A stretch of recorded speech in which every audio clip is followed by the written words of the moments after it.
Hey guys, I know I haven't made one of these comments reading videos in a while, and I know a lot of you like them, but frankly, it's because I just can't do it by myself anymore. The act of having to read an entire comment, no matter how long or short, and to have to gather my thoughts and respond? Like, what the fuck is this? Communicating with people? This is 2025, I don't want to have human interactions. Thankfully, YouTube has made it so I don't have to. I can just use AI-generated responses. Let's see what it has to say to Waddlecopter suggesting me to do a Lies of P area ranking. Yeah, I've been thinking about that, and will do. Wait. Will do? Will I? Do I have any say in this? Well, alright then. Let's see if I can get some inspiration for that, because you have to be really creative to make ranking videos. Lies of P area ranking. There we go. Lies of P area tier list. Why I'm wrong? A past ranking of Lies of P areas is re-evaluated, offering a fresh perspective on what was initially considered. This retrospective look allows for a deeper appreciation of the game's design seen through a new lens. What do you mean re-evaluated? I've never evaluated them in the first place besides saying that I liked them. Okay, there's some extra information down here. I messed up, big time. My original Lies of P area tier list? It was fundamentally flawed, and frankly, I was so wrong about so many things. Prepare to see the game's design and my past opinions absolutely dismantled as I reveal my previous rankings were way off base. This isn't just a re-ranking, it's a complete re-evaluation. Even the AI knows my Lies of P opinions are so horrendous I have to start off by saying I'm fucking wrong, even though I never did rank them. It still knows. Also, I really like the thumbnail here. These are definitely Lies of P areas. Oh my god, you can see Arch Abbey over there. P tier list! Oh my god, what is this one? It's like Eldritch Horrors. Is that supposed to be Pinocchio? Wait, that is definitely Disney Pinocchio. Be careful with the copyright, YouTube. And I guess he's appearing on X Factor. Domo! Lies of P areas ranked. Why my tier list was dead wrong! Admitting my mistakes! Mistake! Okay, so Lies of P area ranking is in the works now, I guess. But the videos I want to primarily talk about here are the latest two, Silksong boss ranking and top 10 hardest bosses.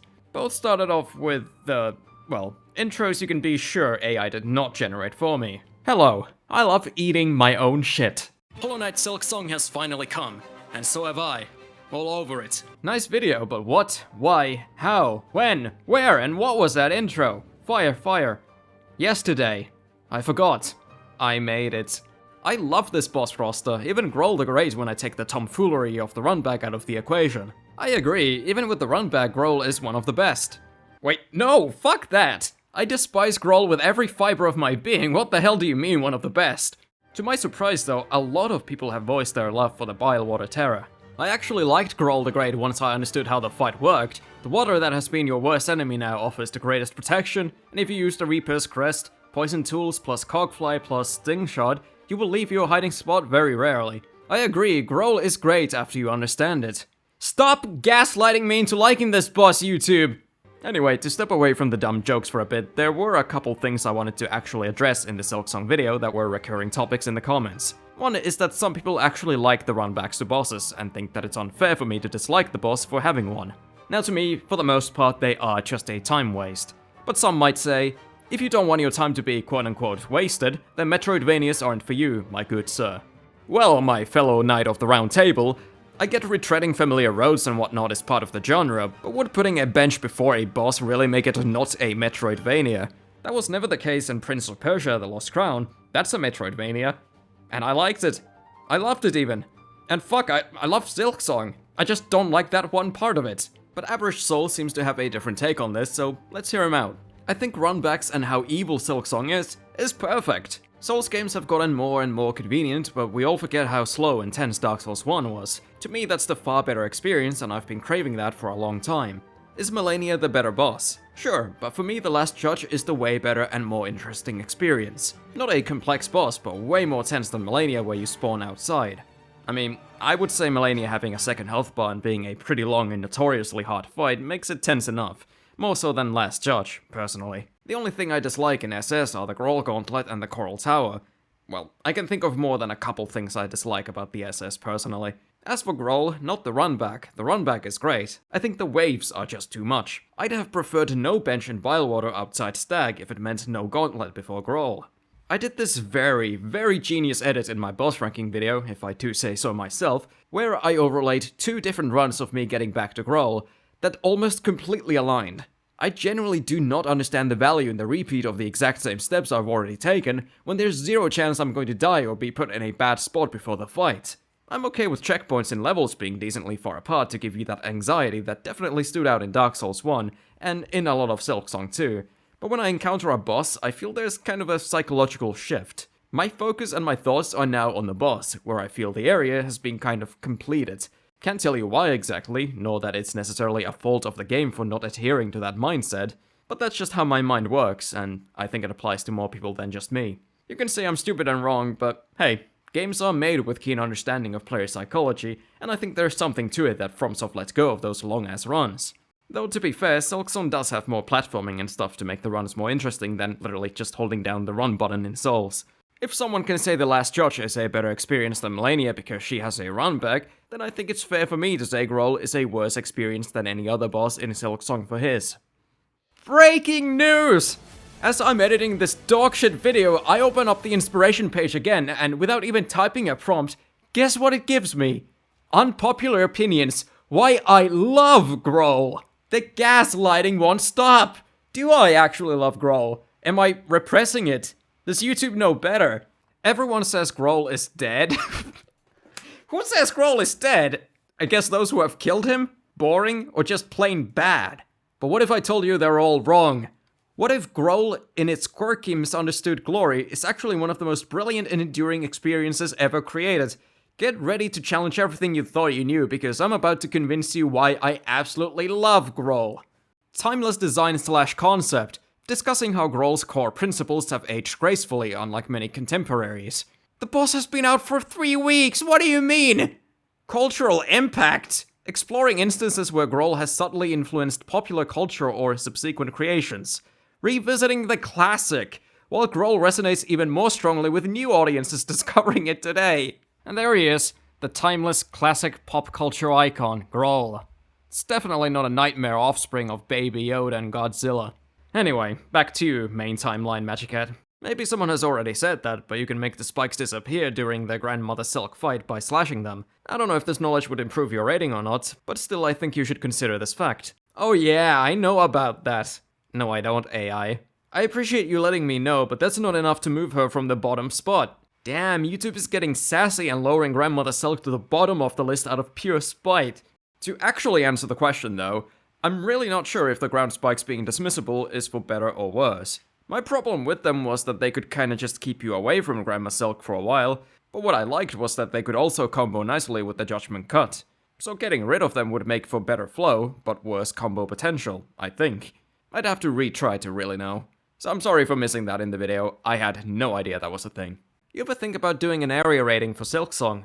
I don't know. Let's ask AI. Okay, we've got some banger thumbnails for it already. As you can see, this is obviously Silksong. We have Verdania and, I don't know, is that the Abyss or Sands of Karak? And then we have what looks more like an Elden Ring zone here, but I guess it's Silksong. Every off-ranking plus of every area.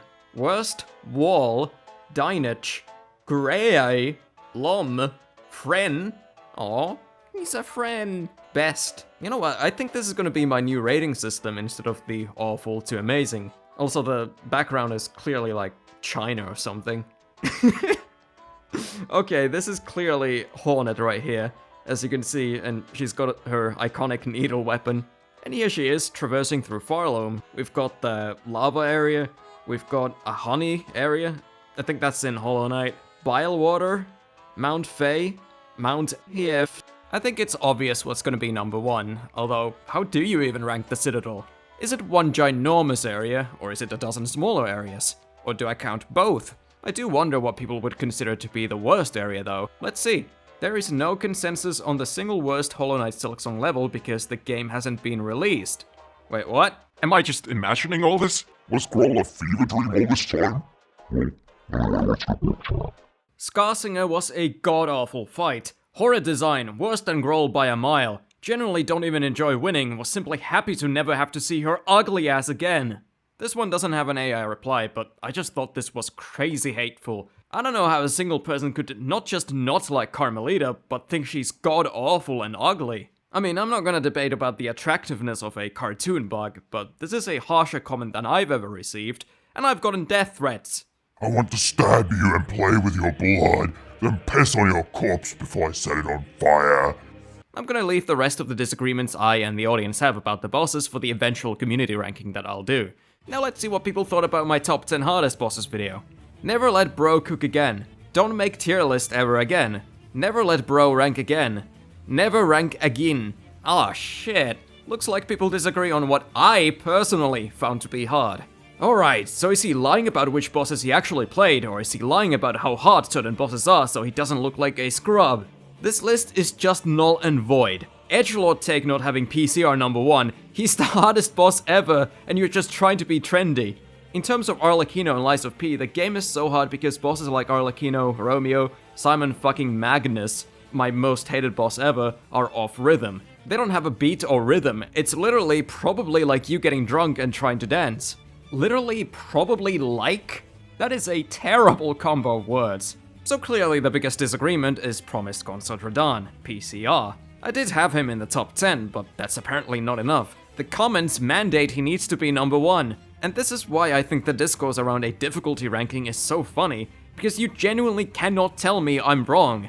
I included the word my in the title because I'm not doing this ranking on a consensus or anything, just how much I have and continue to struggle with them. And it took me about 3 to 4 hours to beat Radahn pre-nerf, and that same week I beat him no damage, multiple times. That's not me being an edgelord or lying about it. I would be lying if I said the opposite. It took me about, I don't know, 5-6 hours to beat Melania, who a lot of people told me was too high in comparison to Radahn. Great Sage, also not many found that difficult. But again, tell that to my ass getting beat by him to this day. I'm sorry I find him hard. I would change that if I could, because I want to do the fight no damage, but I don't think it's ever gonna happen. Speaking of which, a few people requested I made those no-hit videos available to watch. I didn't think anyone would really care, but sure, I can make a playlist for them. Link is gonna be at the very top of the description, as well as the ending card for this video. I did have one published video of me doing all the main bosses of Armored Core 6 no hits, but since then I did the challenge again, this time including non-major bosses as well, and even All Might's first phase, which was excluded before. This is maybe the only no-hit video that I would recommend watching, because some of those fights are really nuts, and not at all how you do them normally. Oh yeah, I did also publish the video of me doing the Cuphead Expert bosses no-hit. That was a while ago. For context for this next comment, I put a list of games I would mention in the description of the hardest bosses video. Thank you for listing the games you are going to spoil. You're welcome, but I'm not sure why the mention of spoilers is necessary. YouTube, you could have just left it at you're welcome. You don't need to be sassy. Hardest boss fight I've ever completed is Primordial Malzeno. Can't imagine what PCR would be like. Malzeno is a very difficult fight too, yeah. I don't even know what that boss is. Ultra Necrozma from US/U. You know, I have no idea what the fuck he's saying, but the point is the replies are, I remember that fight, yeah, it's a nightmare without the right setup. And oh man, Ultra Necrozma is a total pain. I remember having to look up strats to deal with it. Please do tell me more, YouTube, about my memories, because clearly I don't have them. It should be noted that Arlecchino has like 2 really long combos, and they're both just some of his other combos, but he jumps around a bit. I would suggest walking forwards while parrying, that helped me with camera issues. He can't be that hard considering I can mostly kill him with ease. D5 however is a whole other beast, that I could see being the 3rd hardest boss. More than double the HP, much more damage, much faster, new combos and attacks. I can see why you rate D5 so highly. I don't know who that is either. I think I got carried away with the Arlecchino slander in the video. I said nothing negative about Arlecchino in the video, except sometimes his animations are a little janky. Stop harping on my Lies of P opinions, YouTube. I'm starting to feel insecure. This video would have been better if you just shown game footage instead of pasting comments over it, which you read anyway. Like how I'm doing to you right now? I'm not sure what he wants. Does he want me to read the comment without showing the comment? That would be confusing when you don't know when a comment reading starts and ends. Do you want the comment to be, like, down here so it doesn't block the gameplay footage? Or do you just mean you don't want the gameplay to be blurred like it was in the hardest bosses video whenever I read a comment? Which I did not do in this one, so I'm gonna present you guys a question. How do you prefer the comments to be read? To wrap up the point about the AI replies and the inspiration page, I hate it. I think it's funny to make fun of it, but it's such a half-baked feature. The best use of it is to show what is popular currently, but you can do that without these horrible AI images. And I would feel so dirty if I ever actually used a reply tool like this. I'd rather ghost everyone in the comments than essentially lie to them, as so many of these replies do. This tool is designed to cheat your audience, to trick them into thinking you're giving them the time of day, when you're not. If the reply had some kind of label that showed to who it's replying to that it's AI, I don't think that person would appreciate it. That's why they hide it.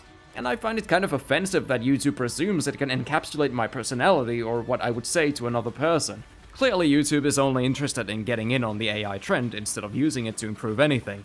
As always, I can only imagine this being a benefit to big companies who don't have the time to have real people read and reply, or the integrity to not take advantage of it. In this one video, I will only give AI replies in the comments. Not a single response is going to be really me. Keep that in mind. Also, I'm going to do a social experiment and use the title and thumbnail of the Lies of P area tier list that YouTube generated for me for this video, at least for an hour before changing it. It's going to be interesting to see how people react to that. With that said, thank you all for watching, thank you all for commenting, and whatever else you do. As long as you don't stalk me.